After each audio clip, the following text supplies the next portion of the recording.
I spent the last week grinding hard to bring you guys an Albion Online video after my MMO homelessness continued from Scars of Honor, but out of nowhere, this new MMORPG showed up from Shiro Games that I've heard a ton of great things about. We're going to use the term MMO loosely here though. While this is an open world online game and you can see other players running around, you can group up with them to take on all of those MMO-like things you've grown to love, like world bosses, dungeons, quests, and more, I wouldn't say this is massively multiplayer in terms of scale. It's built more around solo and small group experiences, and even the developers call it an online multiplayer action RPG on the Steam page, while also using the MMO tag. Jumping into it though, in traditional Richie fashion, I picked the mage class. Why? Well, because I like mages, that's why. And from there, I created my character. The customization options honestly aren't terrible. I've seen better, but I've also seen a lot worse when it comes to customizing your guy. I went in with no expectations, so I was pretty pleased to see what I could do. I could even make my hair green. You'll probably hear me say this a few times though, I am not a fan of this style at all. It looks like something my kids would be watching on Disney Channel on the weekend. It just doesn't sit well with me. Every character I make looks like a child. I put a beard on it and I'm just a child with a beard. Kinda strange. I don't like it. I've never really enjoyed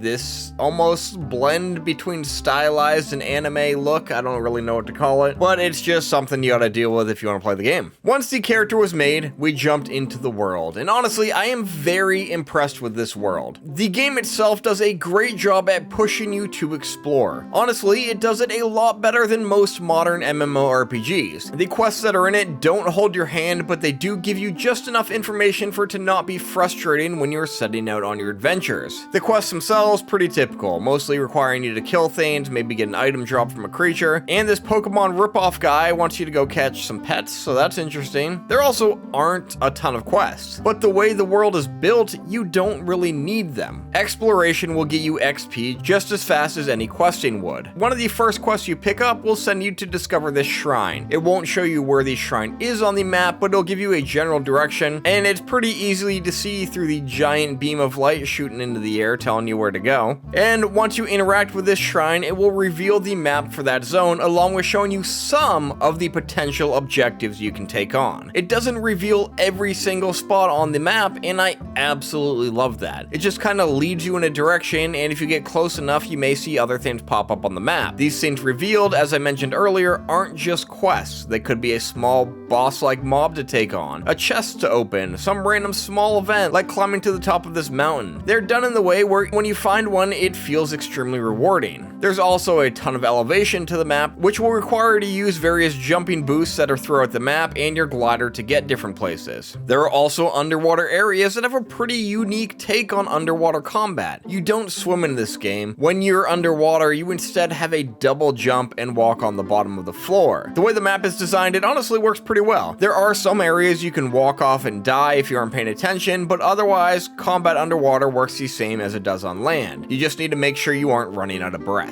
The chests that I mentioned earlier are a big part of exploration. Each chest in the world contains crafting material and gear and gives you a decent chunk of XP towards your level. Some chests you can just open, and others require different tasks to be completed. That could be solving jumping puzzles to collect orbs, clearing out certain NPCs throughout the area, or fighting off a wave of mob that spawn in once you try to loot it. Every single chest is worth going out of your way for, and they encourage the exploration even more, as you may see one sitting on a cliffside across the way, but the path to get to them isn't exactly straightforward. For the mini boss fights I talked about, same idea as a chest. They offer unique fights, give you various rewards, and give you a decent amount of XP when you complete them for the first time. Some of them are more challenging than others, and they can be done solo or grouping up with other people. When a few players show up to the fight and aren't grouped up, the tag is shared so you aren't competing for loot and XP, and they also have some pretty fun names like Blob Dylan over here. The combat is very fun too. It's action combat, and your abilities are split between class and weapons, similar to Guild Wars 2. You have your 4 main abilities that change based on what's equipped, and then the class-specific ones you unlock as you level. In the case of the mage, so far at the time of writing the script, I had Blink, a magic shield, and one that reduces party ability cooldowns. There are several more you can unlock, along with a talent tree that unlocks at level 10. The talent tree itself is all just passive. There's no new abilities you can unlock through the talent tree. They do things such as reduce cooldown, increase various stats and damage and stuff like that. It's not super in-depth by any means, but it's enough to give you some customization of your class. Each weapon also has a unique auto attack that does a combo system on the third hit, dealing increased damage, and you can just spam attacks and try to burn the enemy down, but you're gonna find your health dropping really quickly in that case. So it's kind of important to block and dodge attacks or track what they're doing so you can just move out of the way. My biggest complaints with combat is that at times it doesn't seem super responsive. Overall, it's not bad, but once in a while I feel like it's just not performing how I want. This could be the week 1 server issues, or maybe it's designed that way. It's really hard for me to say because it's not consistent. Sometimes I think it's going great, and then other times I'm like, okay, why didn't that do damage like it should have? My second complaint is the targeting. When targeting, sometimes you find yourself attacking an enemy that wasn't your intended target. There's no lock-on ability that I've noticed yet. I'm not sure if there's one in the game that I'm missing. The first-time user experience is kind of lacking, but I also haven't dug too much into the keybinds either.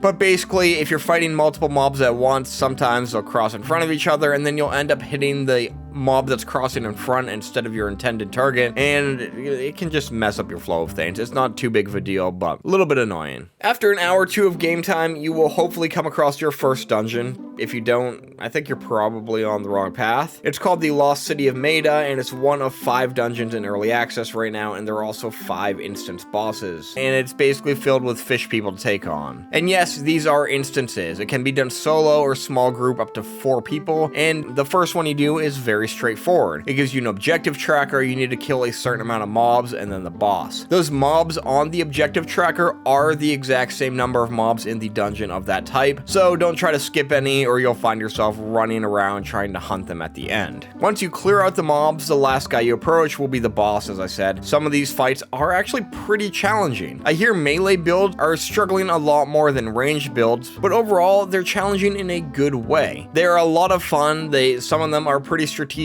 For example, the second dungeon that I had a ton of trouble with is this kobold guy that drops poison spots on the ground that you need to strategically place because they just keep stacking up. None of them ever despawn. So the first time I went in here, I got to the point where the room was filled with these spots. There was nowhere else for me to go, and the boss still had a good chunk of health left. And I ended up having to leave and gain a few more levels in gear so I could do damage faster and outpace the poison spots. These are your pretty typical dungeon fights. You do damage, you avoid being hit by big attacks, and you do more damage. Once they're down, they will spawn a chest with loot inside, and they will also drop runes, which are a way that you can augment some of your abilities. Beyond exploration, questing, and dungeons, there is crafting, which is definitely worth taking on. Throughout your journey, you will find ore and flowers, along with tons of crafting materials dropped from various mobs. You can even get more crafting material from breaking down unwanted items in the second town you're in. These can be used for what are called jobs, which are basically just your professions. There's an NPC you can talk to where you can pay him some gold and unlock the jobs you want. I've unlocked 3 so far at the time of recording this, and it doesn't really seem to limit you as long as you dish out the gold. All crafting right now is done at one table, and there are different tabs for each profession. Refining materials will grant you crafting points, and these points can be then reused in crafting different items. These items are very much worth having. The level equivalent of them is some of the best gear I've found outside of dungeons, so it was pretty worth me going out of my way to hunt down some materials. It really helped give me a boost on some of these dungeons too, because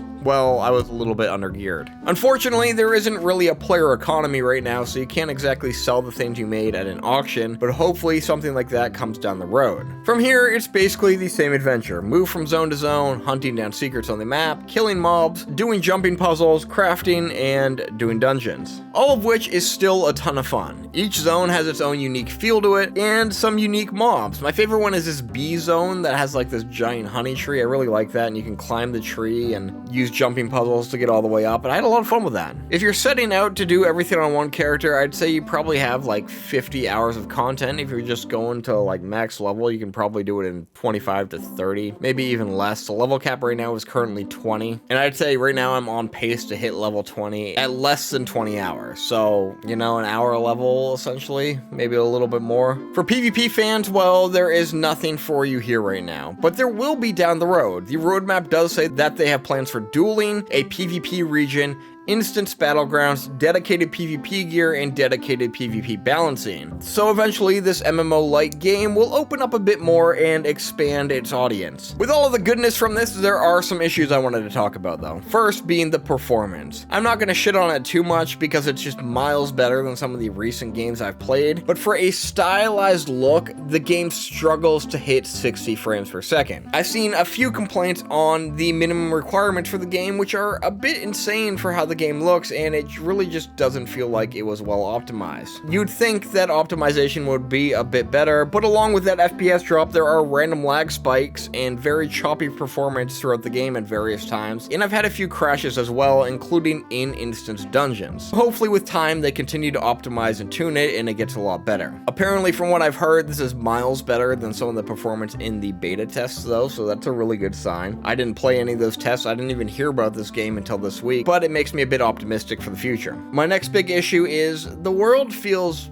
much more empty than it should when it comes to seeing players. I'm not sure if they just turn down the numbers until they fix some performance issues or it's just how it's gonna be, but in the starting zone when I first jumped into the game, I felt like there was a ton of people. I was really hopeful, there were players running around everywhere, they're out and about doing quests and exploring, and I'd always come across someone. But as soon as I got into the second, third, and fourth region, they just felt empty. I barely saw anybody. Every once in a while, one would run by and remind me that I was in fact online, but overall, it felt like I was playing a single-player game. I know this isn't meant to be a full-scale MMO, but it's hard to find players to group up with when there aren't any players around, and nobody really seems to be using the chat. This is probably the most dead online game chat I've ever seen in my life. And my final concern is, will they be able to put content out fast enough to keep players coming back? Right now, this screams as a game you would play for a week before moving on to something else. There isn't a ton of variety in content, and once I hit level 20, I'll probably be done with it. I mean, $20 for 30 plus hours of gameplay is great, but for an online MMO-like game, it's going to need a lot more to keep players logging in. As early access progresses towards launch, I am optimistic for the future, seeing what they can do with performance and hopefully bumping up these player numbers as that performance improves. Overall, Farever is a very solid foundation in my opinion, and a great example on how a studio should approach early access.